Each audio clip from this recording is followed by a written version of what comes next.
오늘 본문은 이스라엘 백성들이 약속의 땅에서 평생에 지켜 행할 규례와 법도에 관해서 말해주고 있습니다. 내 조상의 하나님 여호와께서 내게 주셔서 차지하게 하신 땅에서 너희가 평생에 지켜 행할 규례와 법도는 이러하니라.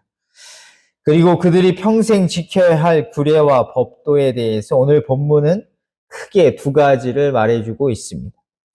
첫 번째는 2절과 3절에 나옵니다.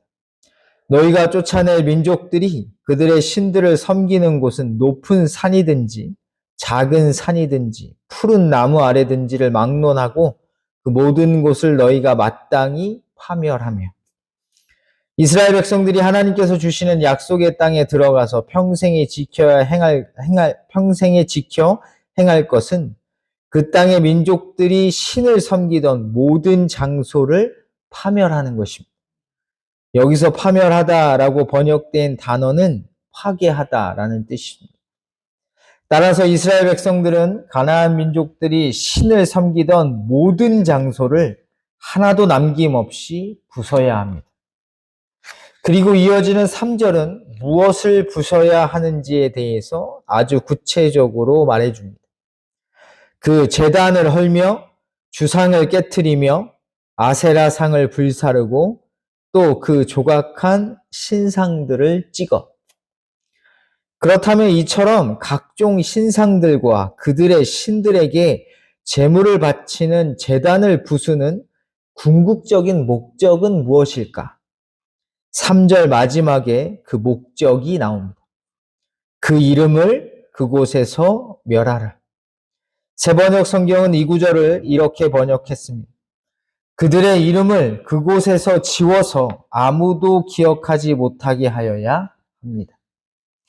제단을 헐고 각종 신상들을 다 부숴야 하는 이유, 그렇게 함으로써 이루고자 하는 목적은 바로 우상의 이름을 기억조차 하지 못하게 하기 위해서입니다.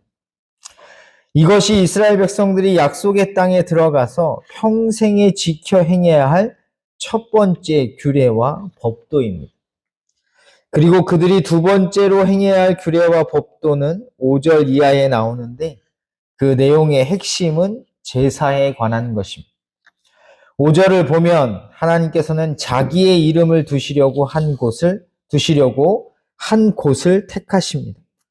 오직 너희의 하나님 여호와께서 자기의 이름을 두시려고 너희 모든 지파 중에서 택하신 곳인 그 계실 곳으로 찾아 나아가서 첫 번째로 행해야 할 것이 무엇이었습니까?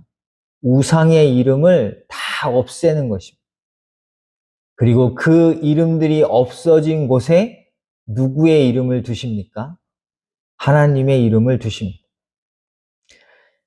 이제 이스라엘 백성들이 약속의 땅에 들어가서 지파별로 땅을 분배받을 것인데 그 땅들 중에 하나님께서 오직 한 곳을 택하셔서 그곳에 자신의 이름을 두시겠다는 것입니다. 그리고 바로 그 한 장소로 이스라엘 백성들은 찾아가야 합니다. 그들은 하나님께서 정하신 시간에 하나님께서 정하신 장소에 가야 하는 것이죠. 왜 가야 하는지 이유가 6절에 나옵니다. 너희의 번제와 너희의 제물과 너희의 11조와 너희 손의 거제와 너희의 서원제와 낙헌 예물과 너희 소와 양의 처음 난 것들을 너희는 그리로 가져다가 드리고.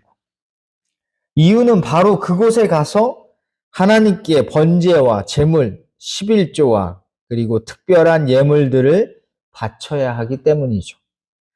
따라서 이스라엘 백성들은 하나님께서 당신의 이름을 두시려고 특별히 택하신 한 장소에서 하나님께 정하신 예물을 바쳐야 한다는 것입니다. 그래서 이곳을 중앙성소라고 부릅니다.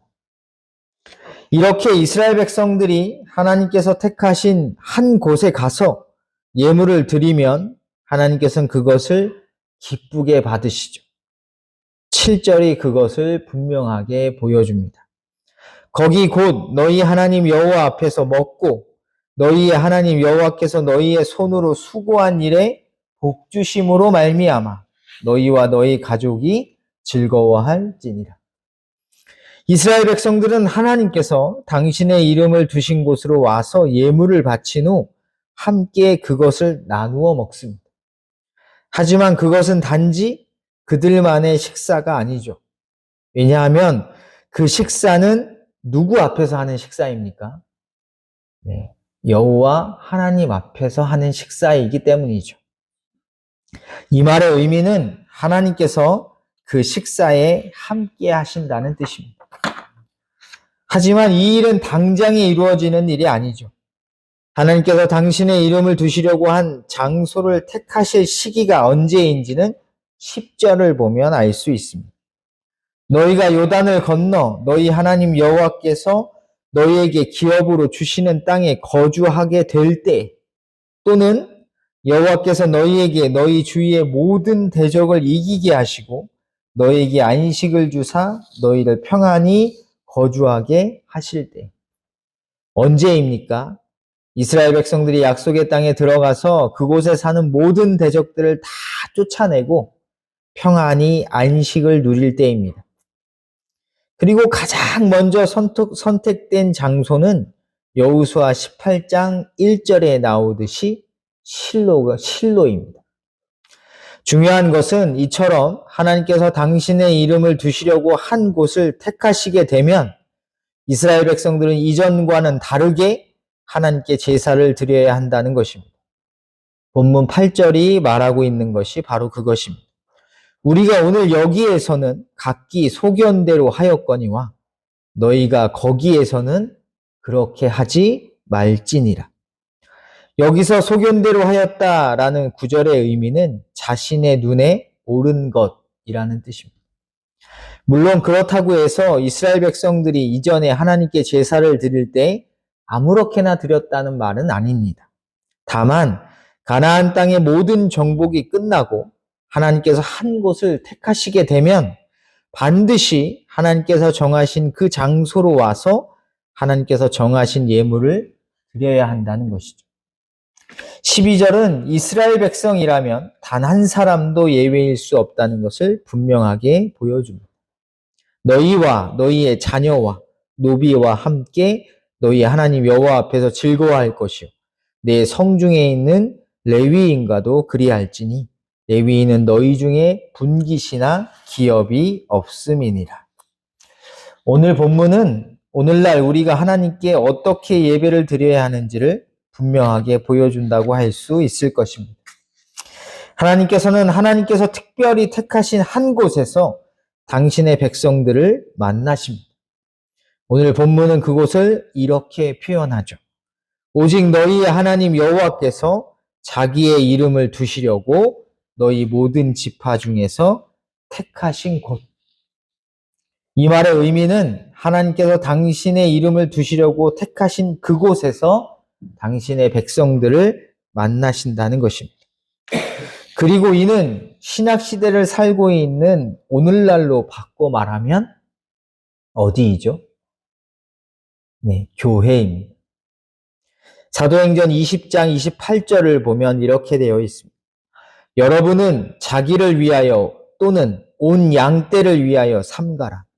성령이 그들 가운데 여러분을 감독자로 삼고 하나님이 자기 피로 사신 교회를 보살피게 하셨느니라. 하나님이 자기 피로 사신 곳이 교회입니다.